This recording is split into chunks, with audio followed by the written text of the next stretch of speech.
it's Christina. Kodo. I'm Matthew. We just got done working on our new track, Enough for Me. Enough for Me started out actually as a remix idea for an audience song, actually. And we ended up not liking the vocal that was used in that remix. So we removed the vocal, we modified some of the chords, and then we had like the basis of the track. I sent the track over to Christina at one point, and she found some inspiration. So she got on the track, sent us some vocals back. Ironically, the day afterwards, Matt and I had a studio session, and we kind of took those vocals, even though they were very demo, and we ran with it. So we had almost an entire completed track by the day after, and we even played it at a show. So that just a little background behind the track. So you guys produced the track?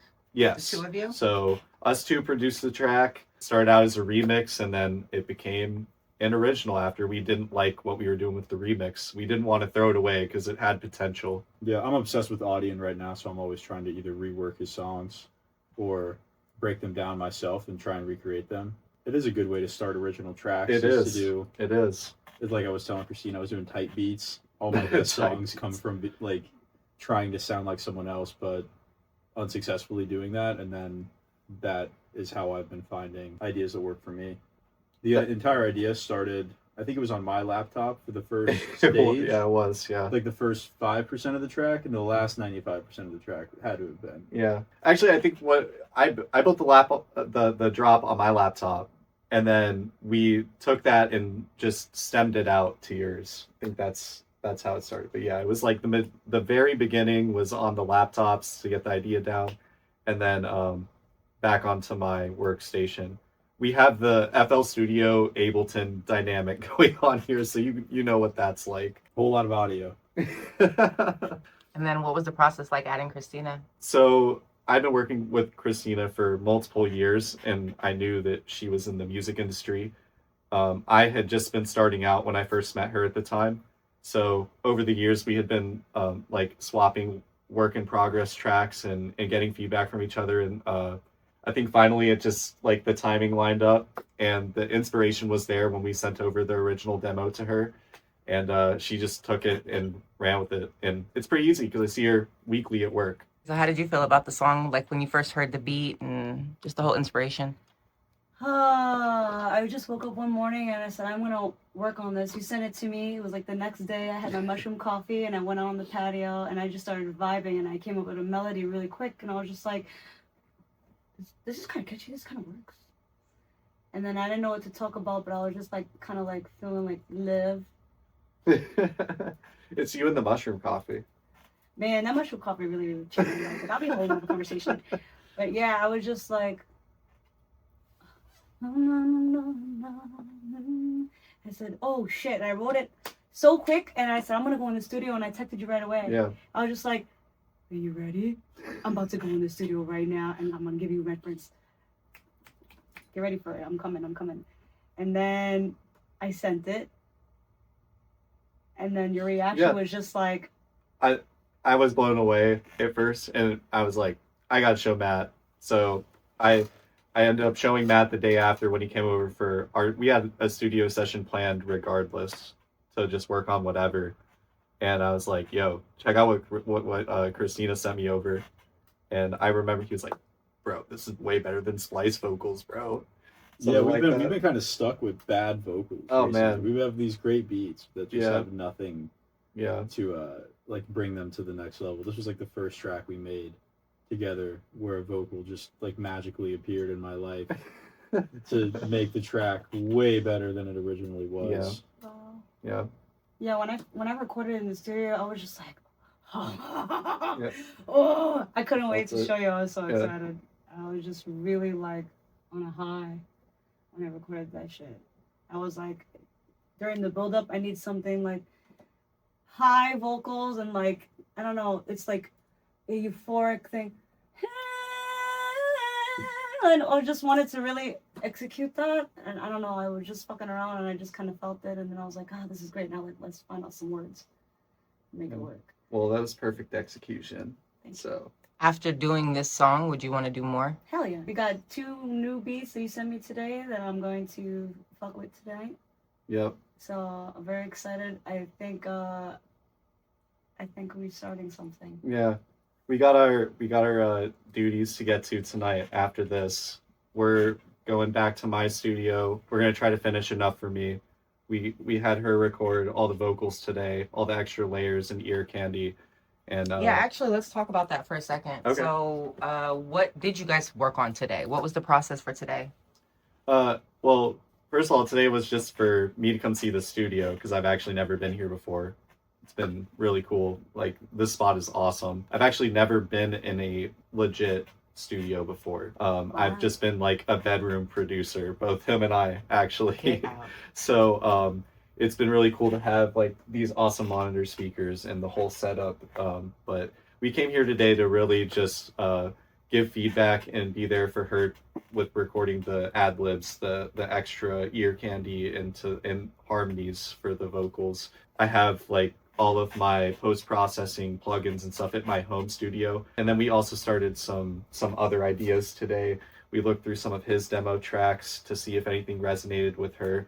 And we got two. That definitely was. Yeah. Okay. By the end of the day, we ended up finding one that really resonated with Christina that was a like a speed house kind of beat that him and I produced in a day. We had a studio session where we were honestly just messing around and we found something that ended up working out. But just like the audience track, we're removing the vocals and we're obviously having her on it instead. Like, why wouldn't we? Her vocals are way better anyway. So let's talk about that crazy clip I saw of you guys on a stage somewhere with the concert. Like, what was that?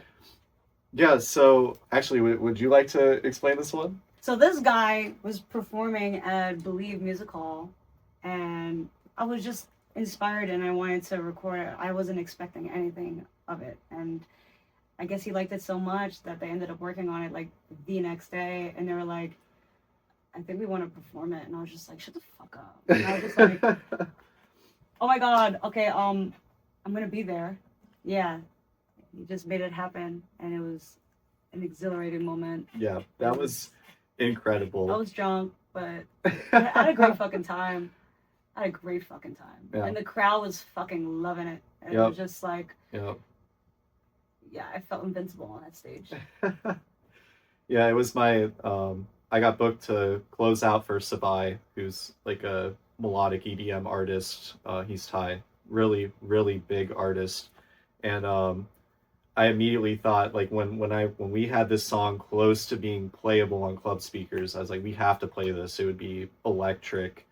And I knew she was coming to my show anyway, so I said, why don't you get up on stage and actually like go crazy and get the crowd hyped up and like sing along to the song. And it was a great idea because that really added to that extra energy when we played it live.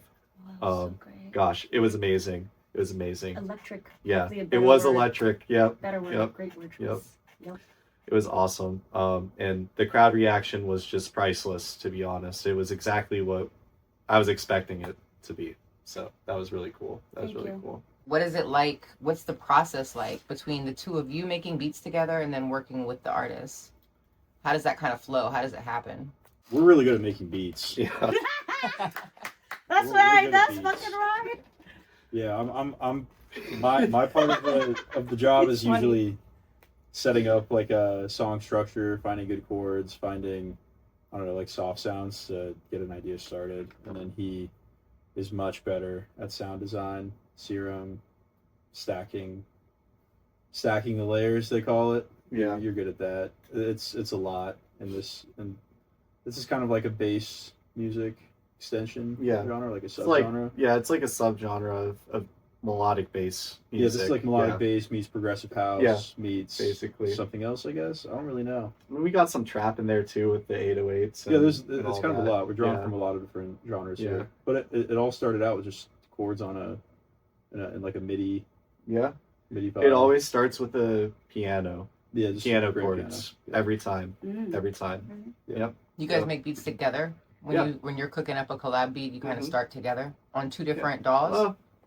Usually it's just one of us that has like a really good idea, and then I'll text him or hit him up and be like, hey, got this good idea. Like next studio session, we usually just have a bunch of ideas ready and we go through them, and then when one just kind of sticks, we just hard focus in on that, and it almost always seems to start on his DAW.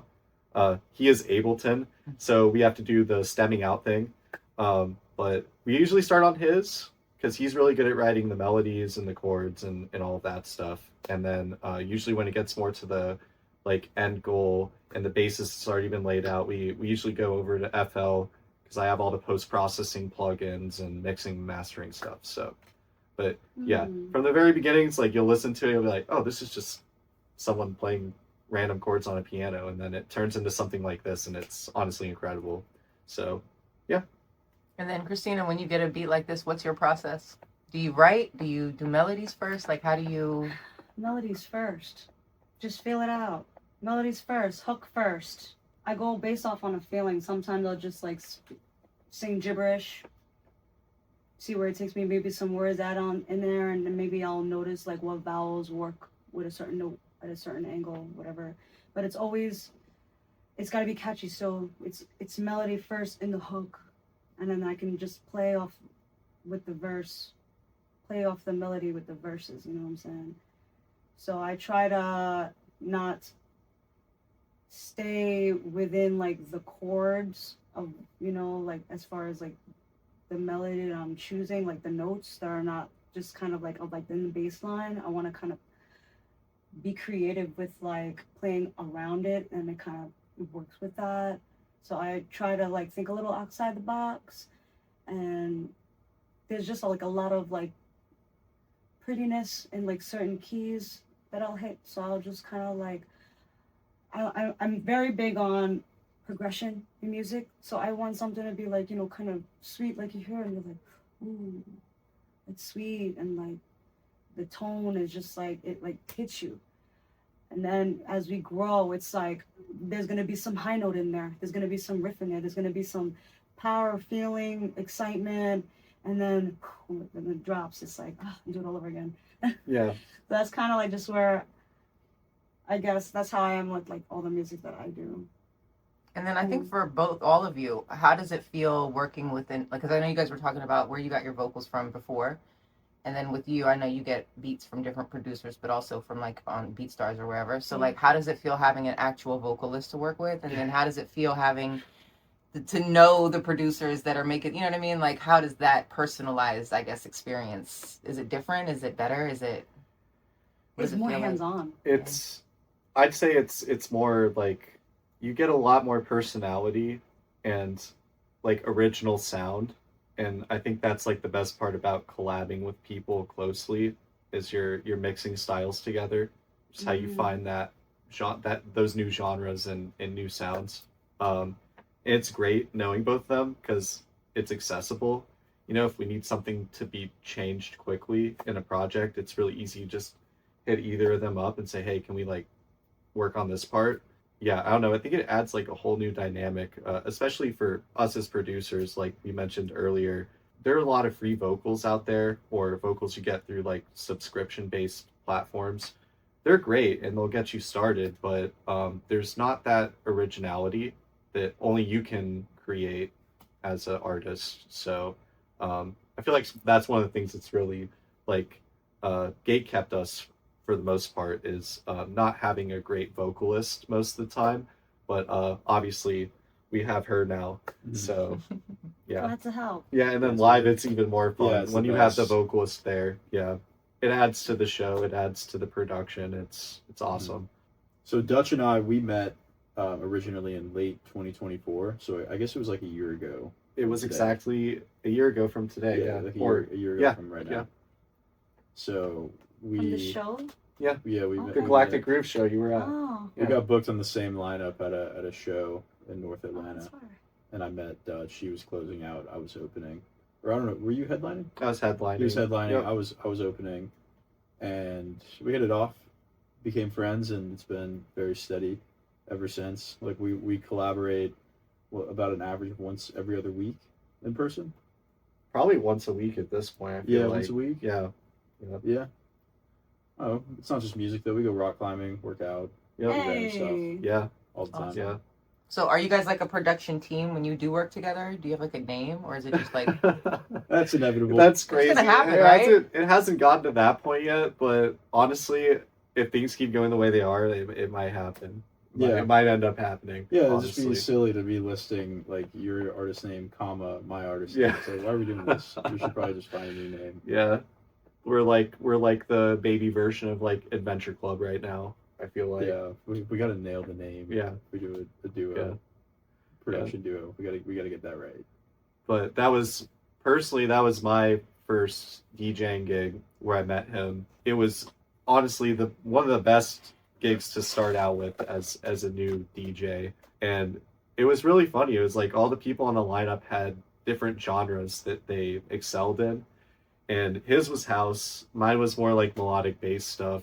I don't know, I feel like those two genres kind of share a lot of aspects about like the way they sound. So I think that really helped with like hitting it off with him making tracks. Yeah, for Would sure. you say that was Yeah, like for sure. We all know yeah. the same music. Like all the house songs get remixed or played out. yeah, by as your melodic favorite artists. bass. Yeah, Yeah, melodic yeah. bass guys and the bass music guys just flip those house songs so well. Mhm. So like we know all the same music. Yeah, yeah. And then I met Christina. I started working at the same restaurant she works at. It's almost been 3 years. It's very close to 3 years. I've lost track. I've stopped counting at this point, but I started working with her, and then as I got to know her, I figured out that she was a musician as well and a talented singer. And I think all of us at that time were still kind of finding our sound. So like we never collabed until literally now, like almost 3 years Yeah. later. But So long overdue. it was long overdue. We had always talked about it, but we were like doing our own thing. So it's really cool that it finally like ended up Yeah, the timing working just out. really aligned well. Yeah. Like But- I'm ready. do you guys play in like songwriting and all that other stuff, or do you really just focus on the beats on the production side? I personally have never, well, I've dabbled in songwriting, but I wouldn't say that's my strong suit. I'm definitely more on the technical like sound design part, but he's really good at that. I write songs every day. Do you Yeah. really? I I didn't do. know that. Yeah, I play guitar, so I write That's songs cool. on guitar all day. I spend a lot of time just learning songs that I like to play. I like punk rock. It's my favorite genre. I'm trying to learn the whole album of American Idiot on guitar right now, start to finish. It's kind Great of tough. album. It's all in the same key though, so that kind of helps. But it's still pretty difficult. That's my challenge right now, just to see how my favorite songs are written. But yeah, I write songs all the time. Do you have anything out? Yeah, I've how many, like 1 or 2 songs out where I Yeah. actually like that are like full songs, like full production. Oh, you Did need. you perform? I need to. Yeah, Like, where I need to sang. do that, Yeah, Please. yeah, Recording is a very tedious fucking thing. it is. It's like all the fine details. Like, and once you get a good take, then you have to like chop it up and make sure there's no pops or make sure there's no inconsistencies that would just ruin the take. Yeah. Yeah, it's kind of a pain, but Not gonna lie. I'm learning it though, right now. Not gonna lie. When I was recording, and y'all were in the room and everything, I was surprised I hit my notes nice and quick. Yeah, and you're like Sometimes it takes dancing like an around hour Pro just to do Tools that too. shit. Yeah, you know the software really well. It's very quick. Yeah. Like you would rip out like 5 to 6 takes in 30 seconds because you know what's good and you know when to back off from it. Yes. Also, majority of the main vocals were done, so that whole mindset of trying to like be perfect wasn't really like there. Mhm. So I was just kind of fixing some things where I knew I was flat, and then like the auto tune kind of like picked it up on it. Not I turned the auto tune like almost off or very low, just so I know how I sound without it. Because I'm gonna send you the vocal stems anyway, which I did. Yeah. So I just wanted to make sure that the main vocals were just like clean. If there was like a rip that had like a little hiccup in there, I wanted to clean that up so it's smooth.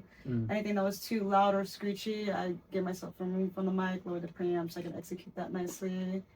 Clearly I record myself. But yeah, I just wanted to touch up on things, and then I did the ear candy. What is it? Ear Yeah, candy? they like Ear just candy? like the I just love like, that ear candy. Yeah. ear candy, background vocals. I never said that. Ad-libs, I call it Christina same things. Spice, but ear candy's nice too. Spice. Like, you know what I'm saying? She had a name for it. It's the same But- thing. You know what we're talking Yeah, about. backing vocals and all that pretty shit. Like that's Yeah. So it's easy to. They're gonna be low in the background. They're not like very prominent. So if I have like a little hiccup, it's not a big deal. You can put like an effect on it. And it's so Yeah, those can be good. imperfect. Yeah. The Yeah, background like the things can be doubles imperfect. are like okay because Yeah. they're like hidden. Yeah. So anything that was hidden, that's why I was able to like run into that shit real quick. But if you were here when I was with the main vocal, bitch, one just the hook. They feeling alive. I was like, I couldn't hit that. I like a whole hour. I'm like, you know what? Stop. Drink some water. Go fucking pee. Continue, Mhm. and then get back to that later. And sometimes when I like open up in the beginning, sometimes it's too soft because I'm just starting. So I'll maybe re-record the first verse because now my voice just opened up for the rest of the record, and Okay. everything's got to kind of sound like the same. Right. That's why sometimes I don't even like recording myself on another day because my voice won't sound the same.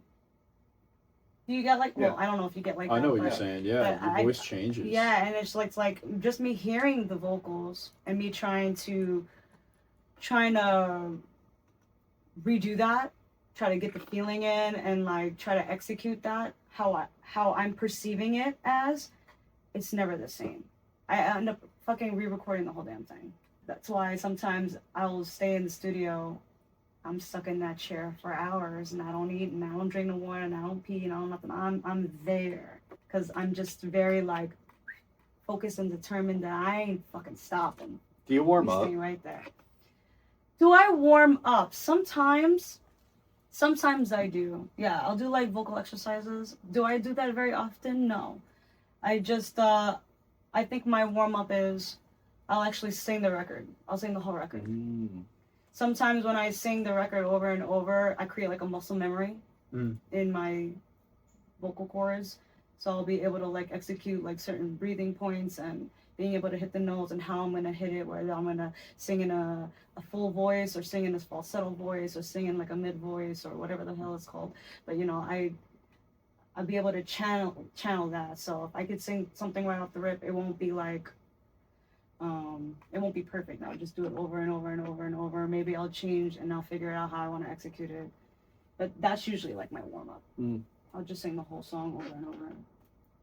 And then I'll just take it piece by piece because I want every part to sound good, but I don't just punch in. I'll sing along and punch in. So I don't lose the feeling. Don't I want to sound see. robotic. Yeah. Yeah, that's Yeah. actually a good thing. Like where you're not just like starting on the line that you're trying to sing. You like sing a little bit before it. So that way you're loose, and then the delivery sounds more clear. Yeah. Because no one in dance music, I don't think, as far as I know, has ever done one take all the way through and that be the final take. I don't know if that's ever been Really? done. Maybe it has. I I feel like it definitely was in the past. Yeah, in the old Like days, a yeah. Whitney Houston, yeah. Mariah Carey, I feel like they have Well, they didn't like have an done- option. A lot of them didn't have an Right, option. correct, Yeah, exactly. they had to do one take. Just like the Beatles, they would mic up the whole band and just play the song. And that was it. Yep. No extra processing. Like that was it.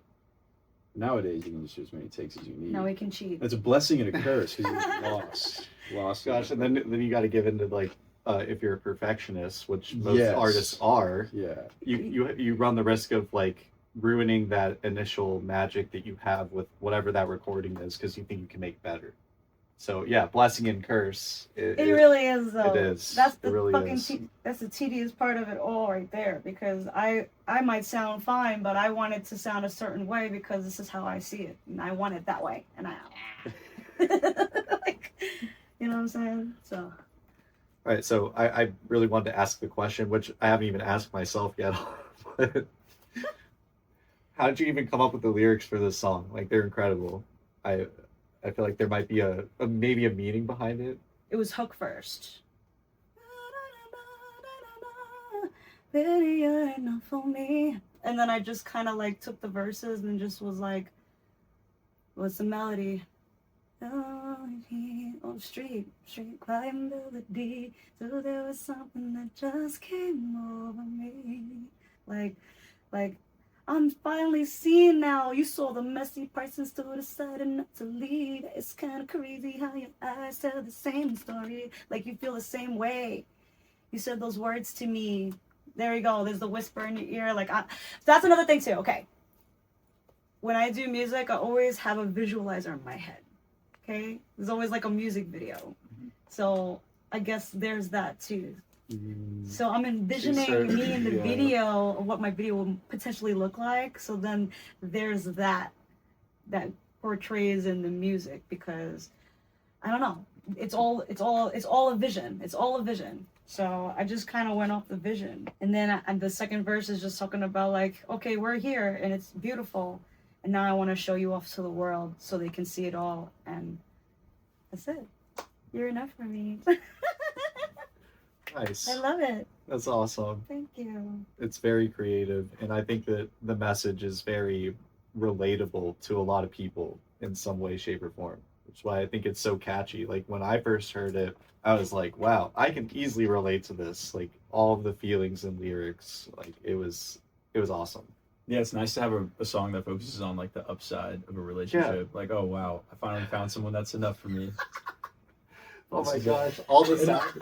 And it's not complacent. It's not anything like that. It's just you finally found somebody that you actually want to be with. Yeah. That's what you're singing about. So Yeah. it's pretty rare to hear a song that's that's the good side of it's it. all the sad songs out there, right? It was like this Yeah. is the one that's gonna start a wave. The energy is giving good energy. Yeah, the positive is. So vibes. I yeah. didn't. It's energy. a positive vibe. So I was definitely not gonna attack it in a negative way or sad way. Yeah, and So- melodic bass, especially, pretty much every song It's sad. is sad. It's sad. People go to these shows to cry, actually. Yep. So then if you write a positive song that's like wrapped up in like a kind of a dark sounding chord progression, it's not really dark. I guess it's a little bit hopeful. It has an ounce of hopefulness to it. Yeah. Yeah. But yeah, it's definitely not the normal type of song that you hear. Songwriting, not at all. Yeah, Not at all. I want to say that I'm really grateful and like ecstatic working with you guys. Honestly, because like Likewise. I'm always. Yeah, it's been Likewise, awesome. Yeah. Thank you. Like I really wanted to sing on this type of music because I love Ellie Goulding. Yeah. I love that Incredible. Titanium song by Sia. I know we're talking about old. It's kind of old. It's not. It's like last decade. They're timeless. Yeah, That's how I would describe they're those timeless like tracks. Swedish House Mafia Yep. and Tiesto and Avicii. Being able to like sing on this shit now, because I have a powerful voice, and I feel like the music that I was doing, some of it doesn't have like a crazy wow factor in like a vocal range, which I wanna, I'm growing as an artist, but like I just like I fuck with this heavy. You listen to all the vocalists in the genre, and tracks from like Millennium, especially Seven Lions, Trivecta, people like that. And the vocalists, like, first of all, female vocals on tracks like this are just like everyone's using female vocalists because it pairs so well with that dark bass. Like the bass has to be really strong. So having that vocal that sits right on top of the stack is like an essential for the genre. Which is why immediately, like when I heard your voice on the pop tracks you were doing at the time, and then I would hear you just randomly singing at work, like walking into the dish pit or out back or whatever, I was like, your voice would be incredible on a melodic dubstep track. Like it would be awesome. So I just want to say, I remember telling you, like, your vocal range is so incredible. Like you could nail it in that genre. And like I said, those female vocalists you hear in this genre, like their vocal ranges are incredible. So you fit that. You fit that. When we were messing with this track, I was like, let's just get another vocalist on it. Like, screw the remix vocals. You were like the first person I thought of for that. Seriously, because I've been trying to get you to do it for like a while. But I'm sorry. but yeah, no, it's been awesome working with you, and yeah, can't wait to see what we come up with in the future. And same goes for this guy right here. We've learned a lot production wise through That's the working with truth. each other. Holy crap, dude. Yeah, learned a lot. Yeah. Mixing, mastering, it's so touchy. It's like such a fine art. It's like getting a song to the finishing stage. Yeah. Lightning in a bottle. Seriously. I mean, that just shows when you're like passionate about a project that you're gonna grind it out. Yeah, I know. So And I feel like I know that especially because I have so many projects that I'm like, I'm missing that little bit of excitement that you need to like finish a track. And true. yeah, it's really, that's the thing to unlock, is to finish a track, is to have that excitement all the way through. We're That's it. very familiar with that. It's hard. Easier said than done, but that is the thing. That's why I wanted to record it right away. Yeah, I was like, oh shit, can't this was procrastinate way it. too great. I have to go in Yeah. there right now and send him this shit because you're not with me, and I'm not gonna do it over the like a voice note. You gotta hear it on the track. I'm like, okay. Went in there for like an hour, and I said, okay, Dutch, you ready? I also just wanted to say, like, your reaction to hearing the vocals on the track that you sent me in the voice message was that was priceless. You're freaking the fuck out. I think all of us were when we saw the finished was like, product. That was great. I was in the studio that night, like putting some like finishing touches before like demo V1 got sent out, and every producer can relate when I say like you're sitting there and you're literally like doing this while you're producing, like vibing out to your own shit. And it I think there's only been like really one other song I produced where I felt that like energy from. So that was really cool. That was really, really cool. I love it. Thank you. It's incredible. God, that was a fun ass time. We're gonna wrap it up now. Thank you for tuning in. I'm Christina. You can follow me at Christina Ventura. That's Christina with a Y-C-R-Y. I'm Kodokari. You can follow me on Instagram. Find me on SoundCloud. Soon to be on Apple Music and Spotify. I'm Matthew Blue. I'm on Instagram, SoundCloud, Spotify, Apple Music, all the social platforms. I post all around. So yeah. Well, thank y'all